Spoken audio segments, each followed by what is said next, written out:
Ya empieza a hacerse sentir en la provincia la fuerza bruta. Preliminar, sin duda, de las elecciones que se preparan.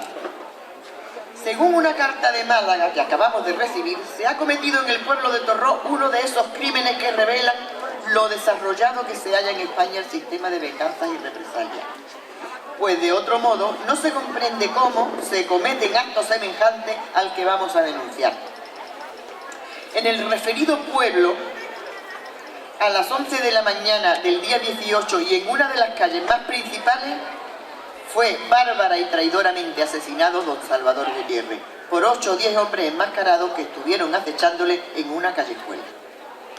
Los perpetradores del reciente delito, según dice la correspondencia a que nos referimos, salieron después al campo sin que nadie les molestase, volviendo a penetrar en el pueblo con las caretas quitadas. Como dicho señor era persona influyente, diputado provincial y hombre de orden, cree todo el mundo allí que el asesinato es una especie de preliminar pacífico de futuras elecciones. No murió Salvador en el acto, y muy malherido, le dio tiempo a reconocer y señalar a uno de ellos, Antonio Cívico Guevara, hermano de Diego. Sigue sin aclararse quiénes fueron el resto de los asesinos. Algunos días antes, Salvador, según relato de su hermano, recibió la visita de Manuel Melgares, que le advertía que para que se pusiese en guardia y que la familia trataba de asesinarlo. Nunca se aclaró judicialmente este crimen, aunque bien claro estaba, pero la falta de pruebas inculpatorias lo dejó en el aire. Nadie pudo demostrar que Melgares estuviera entre aquellos 8 asaltantes, pero 2 meses más tarde, el 25 de junio de 1873, Manuel Melgares y su esposa adquirieron tres parcelas colindantes con su finca en el partido de Laos. Todos volvieron a ser inculpados como sospechosos, excepto Antonio Cívico Guevara, que fue reconocido como autor directo del crimen. Acusado y detenido mientras era trasladado a Capitanía General de Granada para un careo, trató de huir, recibiendo una descarga de disparos que acabó con su vida. La Primera República Española resultó desastrosa, con 4 presidentes en 23 meses, y tras el pronunciamiento del general Arsenio Martínez Campo en Sagunto el 29 de diciembre de 1874 a favor de la monarquía y en la persona de Alfonso XII, el gobierno aceptó el nuevo orden. Volvieron los malos tiempos para nuestros personajes. Uno de los documentos originales más interesantes que he leído sobre el tema es el informe de Remigio Moltó y Díaz Berrio, que llegaría a ocupar la Dirección General de la Guardia Civil y otros altos cargos. Decía así: en contestación a la orden del excelentísimo señor militar de esta provincia, de fecha 6 del actual, en la que se interesa la busca y captura de Manuel Melgares Ruiz, natural de Algarrobo, debo manifestarle que practicadas las más activas diligencias, he averiguado que el referido Melgares marchó hace pocos días de esta capital acompañado de un señor llamado Pedro Martín, también de Algarrobo, los cuales se dirigieron a Madrid, donde están en la actualidad, con el fin de presentarse a un señor García Escobar, que escribe en un periódico titulado La Época, y por medio de este señor tratan de ver la manera de alcanzar el indulto para el Melgares, a cuyo fin lleva una respetable cantidad en letra o dinero. Y como quiera que dicho señor García Escobar habita en una fonda, la cual se ignora, es muy probable que los 2 anteriores estén parando en la misma fonda que el señor García Escobar, pues en la redacción del mencionado periódico deben dar noticia exacta de su morada, lo que traslada a usted para su conocimiento y por si se digna interesar por vía telegráfica la captura del referido criminal.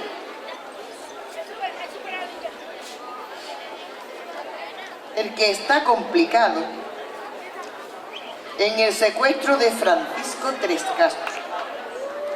Lo traslado a usted debiendo manifestarle que este individuo es jefe y director de los secuestradores de este distrito, goza en él de gran prestigio. Lo ocultan los pueblos, lo reciben en todas partes y le protegen personas de gran influencia. Unas por temor, otras porque hacen con él negocio, otras porque es un gran agente de elecciones y otras porque desconfían se les castigue. Su prisión y remisión a esta ciudad a disposición del fiscal se entiende en la causa sería de gran efecto a este país, pero será difícil conseguirla por la costumbre de estos naturales, de no declarar la verdad y encubrir y proteger a los criminales tanto más cuanto más nombradía tienen. 18 de agosto de 1875. A ver el pollo. A ver si os calláis un poquito porque si no, por favor.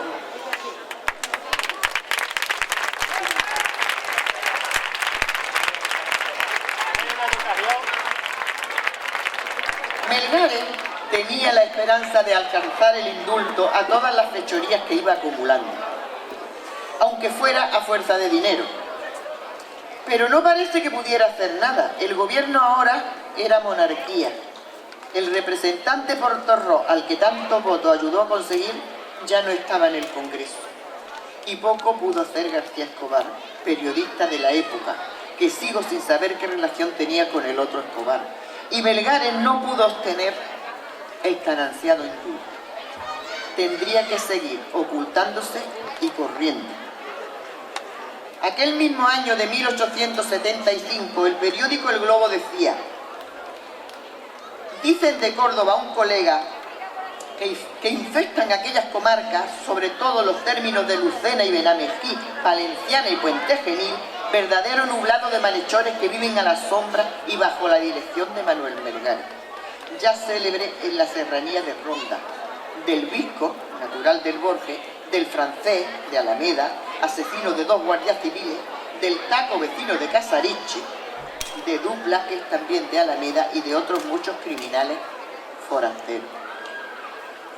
De aquí en adelante ninguna esperanza le cabía ya a Melgares, así que siguió cada vez con más audacia secuestrando y cobrando recompensas. Cuando cogieron a otro llamado Juan Corrales por el secuestro de Francisco Tres Castros de Alhama de Granada, los periódicos lo señalaron también como secuestrador de otros de Alaurín, Málaga y Casabermeja, en unión del Visco, Pepe Moreno y Melgares, a quien llamaban el terror de la costa.